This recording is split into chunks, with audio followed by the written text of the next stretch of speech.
6.2, we are going to find the regions between curves. Between curves, that means you have more than one curve involving into the problem. There are two parts going to be doing like with respect to x or with respect to y.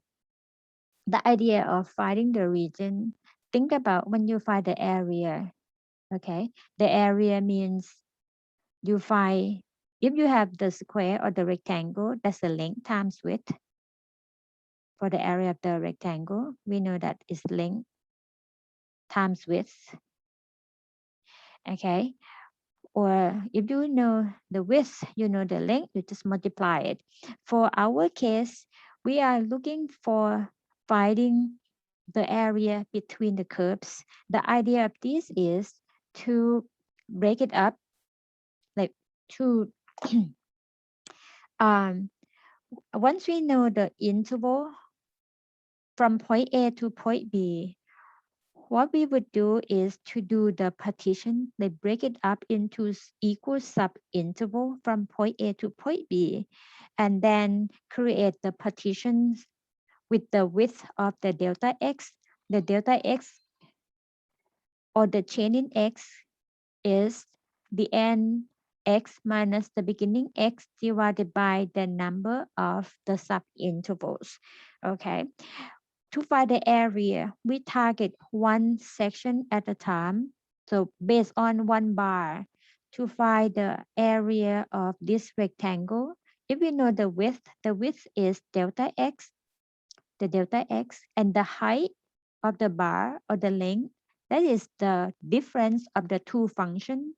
For the diagram here that you see, the upper graph is the function f, the lower graph is the function g. So the height gonna be the difference of the function x and the function g. Okay, now based on one bar here, we know the width and we know the length. To find the area, gonna be length times width. That is the area of one bar, but you have like multiple of them. You have so many of them. Okay, so many of them. When you have many of them, you add them all up. That means you have the sum. When you get the sum, you add them all, and then you're gonna gain some error, like the adjustment for each bar. You take the limit as n approaches infinity.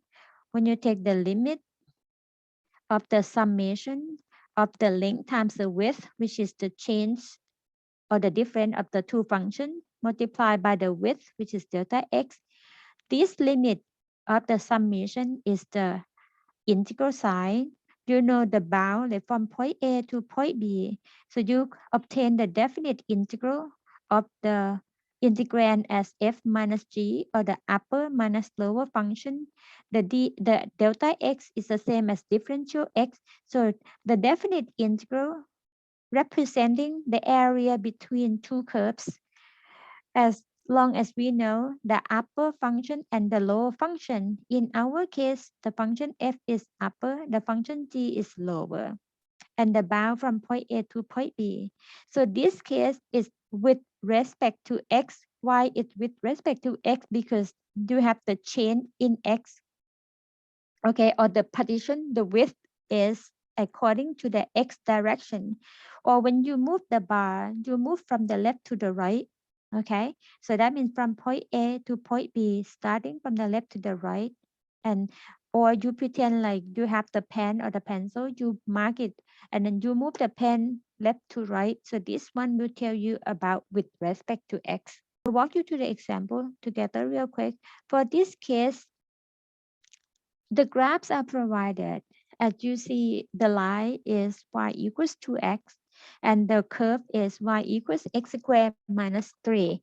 If you do not want to do it by hand, you can use the graphing calculator or the desmos.com to see the better graph area, or the area that you are going to find the region that you have to find the area, sorry. And since this problem already provided you the graph, you can see the shaded area is the one that you have to find, and it's bounded by these two graphs. When it's bounded, you know where the end and where to stop of the region. So those two, they are called intersection points. So if the graph is not clear enough, you still have to do it by hand, or you show me what are those intersection points from the graph provided. It doesn't tell you where those two graphs meet each other. So the first part, you're gonna have to find the intersection point. And how do you find the intersection points? Think about when they meet each other, that means they equal each other. So you just set those two functions equal to each other. Okay, so set the 2x equals x squared minus 3. And then solve for x, move our terms into one side, and solve quadratic equation. The typical method, like what we do is to factor. Okay, we have x times x, you get x squared, and then negative 3, that means one number is negative 3 and 1. What side that you're going to do? The negative 2 as a result, that means a negative side for the greater value. So we have the quantity x minus 3 multiplied by the quantity x plus 1. We get the two values of x equals 3 and x equals negative 1 as the two intersection point.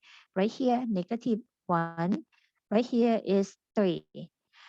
That tells you the bound or the lower limit, upper limit are negative 1 and 3. Okay, so put the note here. A equals negative 1, B equals 3. And to find the area, as we know from the graph, we can see that the line is the upper function because it's above the parabola. So the parabola is the lower. Pretend like you draw one bar.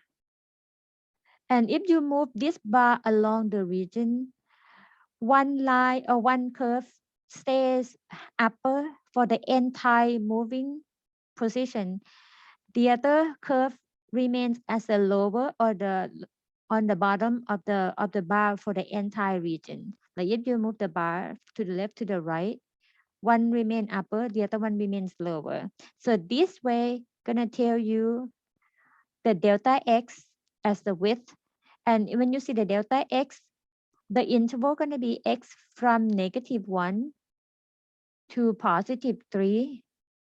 And another indication that tells you it's about with respect to x. Okay, with respect to x will help you set up the antiderivative to represent the area. So area is a definite integral lower x to upper x of the upper function. What upper function? The line is the upper, subtracted by the lower, which is x squared minus 3 with respect to x. That pretty much telling you the integrand is the height of the bar or the length, okay, of the bar, and the dx is the width, the length times width, that together to give you the area. And integral from negative 1 to 3 tells you the bound of the area. Where did it go? It went to this. Sorry about that. Okay, so that means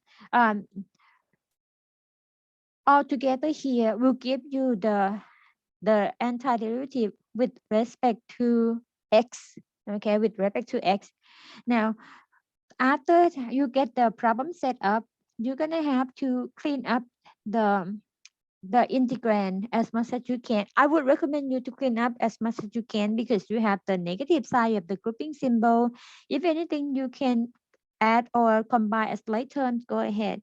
But for this problem, after you take away the grouping symbol, you get 2x minus x squared plus 3. No like terms that you can combine. So this version is much cleaner than the version that you have the quantity with the negative sign in the front.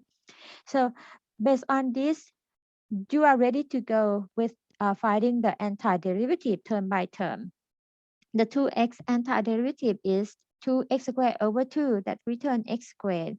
And then the second term will be x to the third over 3 plus 3x. And then evaluate from the lower limit to the upper limit. Same routine. upper limit, replace first.